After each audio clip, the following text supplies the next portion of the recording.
আসসালামু আলাইকুম। চলে আসলাম অ্যাপ্লিকেশন থেকে দীর্ঘদিন পর। তো সকাল হলেই কিন্তু কাজ আর কাজ। ঈদের আগে যে ব্যস্ততা আমার গেছে, যেজন্য আমি ভয়েস পর্যন্ত ভিডিওতে দিতে পারি নাই। ছেলের পরীক্ষা। তো সকালের নাস্তা এই যে আমি বানিয়ে ফেললাম। এখানে সেমাই রান্না করেছি, ডিম ভাজি আর রুটি।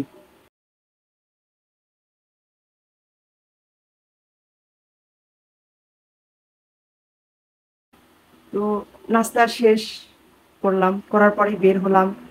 আমার বাবার বাড়ি বগুড়া আর শ্বশুরবাড়ি রাজশাহী। তো শ্বশুরবাড়ি শহরে, আমার বাবার বাড়ি গ্রামে। গ্রামের ধানের সময় প্রতিবারই ধান ওঠার পরপরই আমার বড় ভাই কি করে, আমার জন্য চাল পাঠায় করতোয়া কুরিয়ার সার্ভিসে। তো রাস্তা দিয়ে যেতে যেতে অনেক কিছুই দেখতে পাচ্ছি। এখানে দেখুন, গ্রামের এত মানে শাক সবজি নিয়ে আসছে। এটা কিন্তু ঢাকা মতিঝিলের দৃশ্য। মতিঝিল এলাকার দৃশ্য এটা।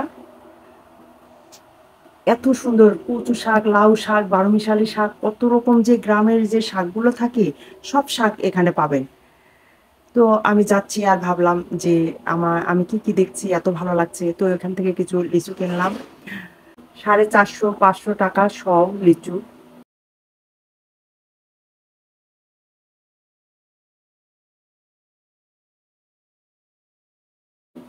120 টাকা কেজি আম, গোপালভোগ যেটা। তো এখান থেকে কিছু ফলমূল কিনে আমি আস্তে আস্তে রওনা দিলাম কুরিয়ার সার্ভিসের উদ্দেশ্যে। আমার বাসা থেকে প্রায় 10 মিনিট হাঁটলেই কুরিয়ার সার্ভিসে পৌঁছাওয়া যায়। তো আমি ভাবলাম যাই, আর হাঁটাও হলো বিকালের, আর ভিডিও করে নিই, আপনাদের সঙ্গে শেয়ার করতে পারবো। তো হাঁটতে হাঁটতে আশেপাশের দৃশ্যগুলো আমি তুলে ধরলাম সব কিছু। যারা ঢাকার বাইরে থাকেন, যারা কখনো ঢাকায় আসেন নাই, তারা দেখতে পাবেন সেই কথা মাথায় রেখে আমি ভিডিও করা শুরু করলাম। তো চলে আসলাম। দেখুন, এটা করতোয়া কুরিয়ার সার্ভিস। আর চালের বস্তাগুলো ওরা বের করে দিল, রিক্সায় তুলে দিল। এখন আমি রওনা দিলাম বাসার উদ্দেশ্যে। তো আমি আসার সময় ডান সাইড দিয়ে এসেছিলাম, যাওয়ার সময় বাম সাইড দিয়ে যাচ্ছি। আশেপাশে আমি সুন্দর যে দৃশ্যগুলো আমি তুলে ধরার চেষ্টা করলাম।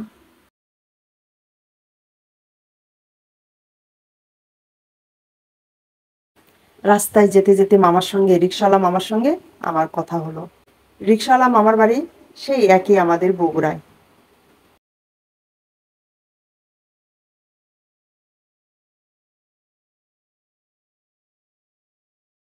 তো দেখেন, রাস্তার চারপাশে এত সুন্দর ভ্যানের সবজি থাকে।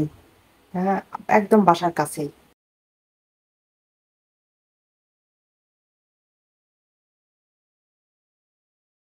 তো বাসার গেটের সামনে চলে আসছি, এখন বস্তা মামা নামায় দেবে।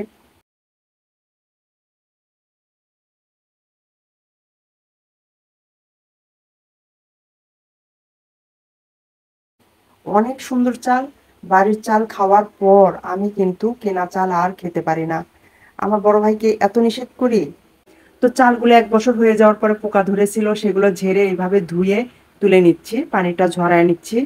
আরও কিছু চাল ছিল, সেগুলোও আমি ধুয়ে নিলাম।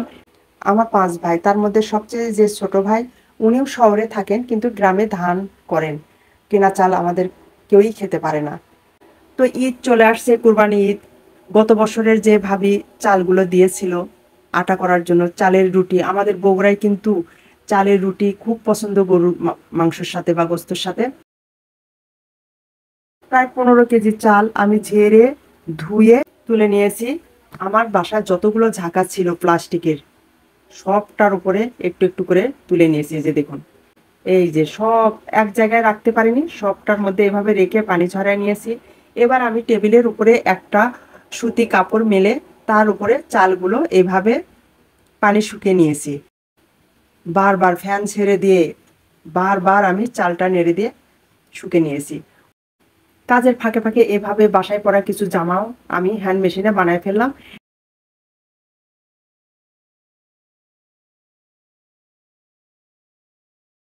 এখন আমার বাসায় যে আপা কাজ করে তাকে নিয়ে আমি চালের গুঁড়ি করে নিয়ে আসলাম। চালগুলো মেশিনে ভেঙে নিয়ে আসলাম। এই যে দেখুন, চালের আটা এভাবে করে নিয়ে আসছি। গরুর গোস্ত দিয়ে কিন্তু অনেক মজা। এই আচারের রেসিপি কিন্তু আমার আলাদাভাবে দেয়া আছে। তো এত কাজ ঈদের আগে, কত রকমের কাজ। এখন অনেক সময় এই যে ঈদ আসছে, কাজের লোক ছুটিতে যাবে, 10 দিন 12 দিন করে ঈদের সময় ছুটি নেয়, তখন তো মাজা ঘষা করতে পারি না।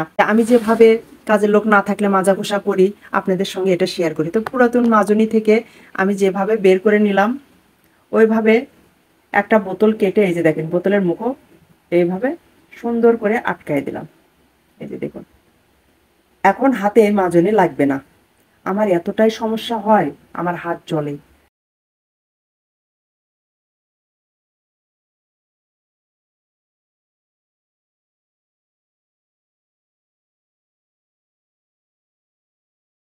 তো এর ফাঁকে আবার আমি মার্কেটে বের হলাম। দেখেন, এত সুন্দর ঢাকা মতিঝিলের এরিয়া, ওভারব্রিজের ওপর দিয়ে পার হচ্ছিলাম। ভাবলাম ঈদের সময় ঢাকা কতটা শান্ত। দেখেন, দেখুন, রাস্তায় কোনো গ্যাঞ্জাম নেই বললেই চলে।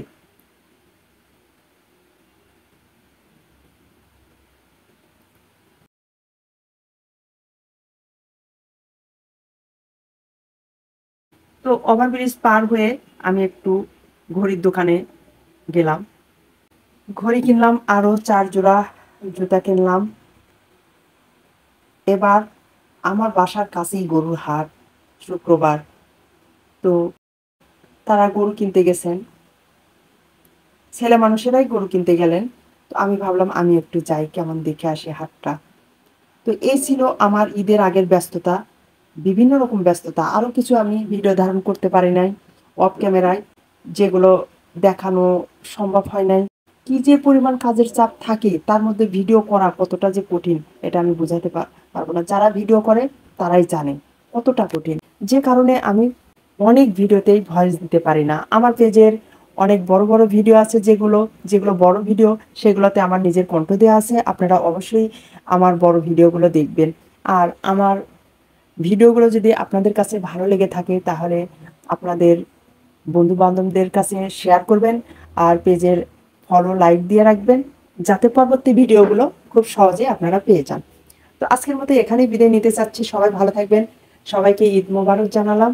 সামনে আমার ছেলের পরীক্ষা, এইচএসসি পরীক্ষা, যে কারণে আমি অনেক ব্যস্ত থাকবো। 2 মাস আমি এতটাই ব্যস্ত থাকবো, হয়তো ভিডিও নাও দিতে পারি।